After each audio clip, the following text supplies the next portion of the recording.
Now let's again look at what I'm doing here and think like, the talk was packaged as the guy gonna tell how to make better talks, and then he went in like half the talk speaking about himself and his experiences, and now there is like one creepy slide and lots of advices. Yeah, good observation. Among everything else, I am sometimes hired to help people with their talks. And sometimes I just do the workshops at some, say, different companies. You have seen one of these workshops. In this workshop, I did a bad talk about doing a good talk. So I delivered the bad talk, and then we had a discussion with the audience of what exactly did they do wrong. So the audience can learn from the workshop, from me doing the bad talk on purpose, and they can instantly like experience the bad talk and become better speakers. Well, anyway, I wanted to show like how to pack good information into shitty slides and don't deliver. And today you will see sort of the digest of questions and answers from several workshops that I did. Enjoy. The question, why do I think it's important to figure out why I'm doing this talk before you even start working on that, and what happens if the reason is not good enough. It's sort of a bit of philosophical matter, but the idea is that in order to figure out what value you bring to the audience, you need to find the internal motivation first. Do you want to do the talk? Do you think, like there can be many reasons, right? It may be your boss who is sending you. If it's your own reason, then like it's easy. And then it's easy to decide, indeed, do you want to cancel the talk? Maybe you're forced and you feel you won't deliver. And do you want, especially if it's recorded, right? Do you want the talk that you're not proud of to be recorded and be on the internet? Or what? So yes, it's an internal thing. Do you want the talk to be there? Maybe you should cancel it. Maybe you should not agree. But if it's your own initiative to do the talk, then well, you know the reason. And the question is, if the event that you're allowed to do the talk is the right event. And that's a very good question. For example, you're bringing the talk about the way we do games at King, like free to play, to whatever hardcore audience conference, like what kind of feedback would you go there? Would you hear from the audience? Do you want to be there?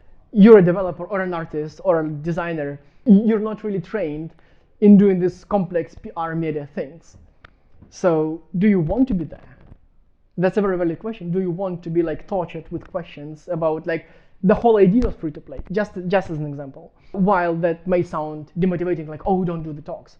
No, it takes time to do good talks, to learn how to do talks, to know, to learn, like to train yourself to say only the things you can stand for.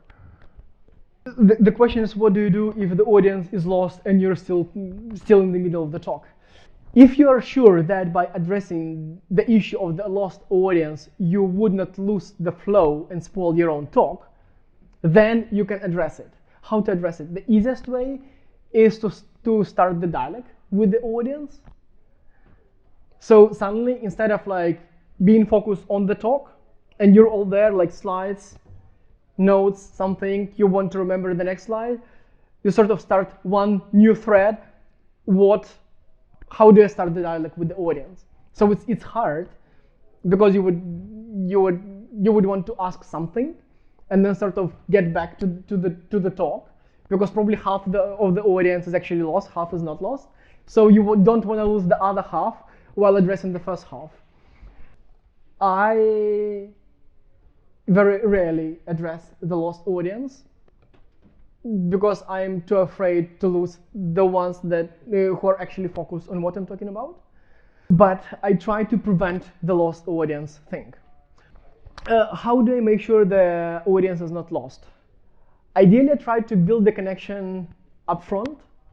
So in this talk, I try to sort of throw in ideas. I try to talk to you. I try to find like what we have in common. How can you relate to myself? But since this talk was designed to be presented, well, in a very shitty way, I didn't do it properly. The proper way probably would have been to raise, like, to figure out the common question in the room, the common problem in the room, the rendering problems, the design problems, like raise the question so the audience like yes, yes, yes, yes, like yes, that's my problem. Talk more about it, talk more about it, and that's how you build the connection. And then hopefully nobody gets a tweet or a poke or a push notification and they don't get distracted during your talk. But this is out of your control. Also, I try to design questions in between my presentations so that I don't have to start a new thread of like, what do I ask? What do I ask them? Like, how do I restart the connection? I sort of design the presentation so there is a question inside, in the middle, somewhere. Like, do you have this problem? Have you seen this?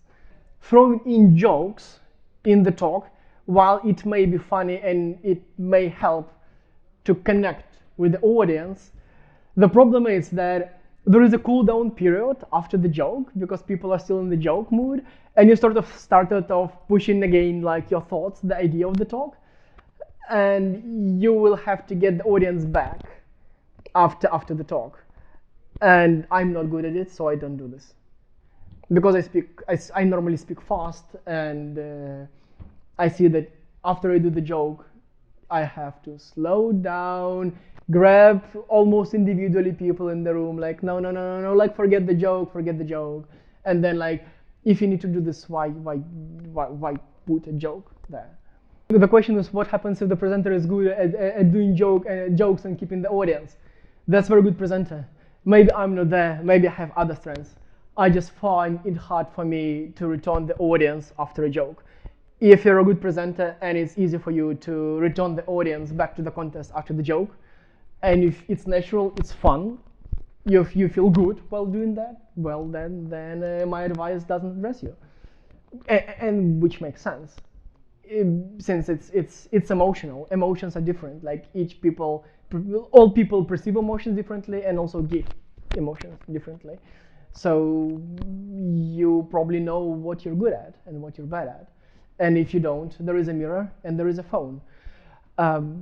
You can try to do this in front of your loved ones, but then they're gonna love your talk, and that's the problem. I mean, your mom is the first one who buys your game. Your mom is the first one who watches you, on the TV or something. So the question is, there are so many ways to present information. How do you prioritize? How do you design the talk? In ideal world, when I design the talk first and then find the right audience, then that's one thing.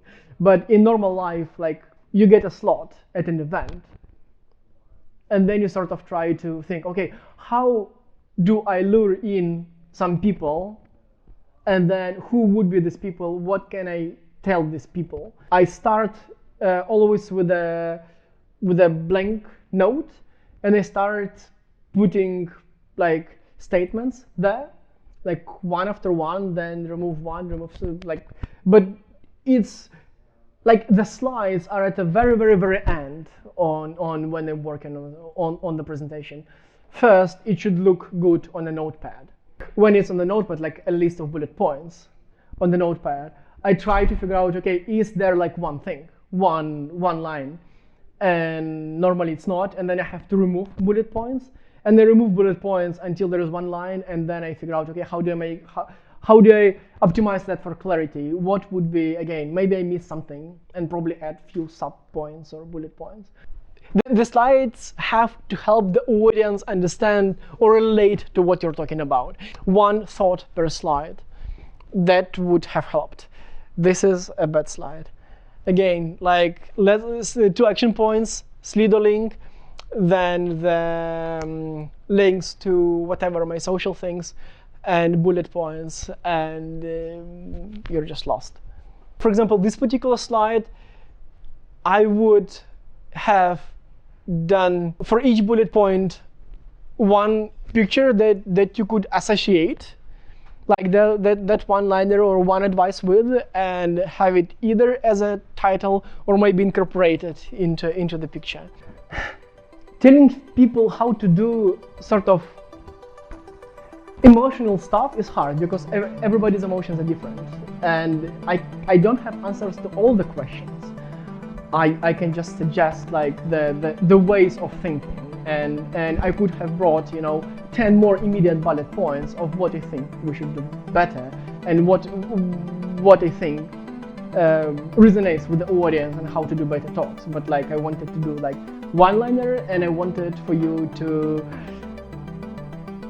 feel shitty about me presenting in totally bad way, that you don't put your audience in the same case.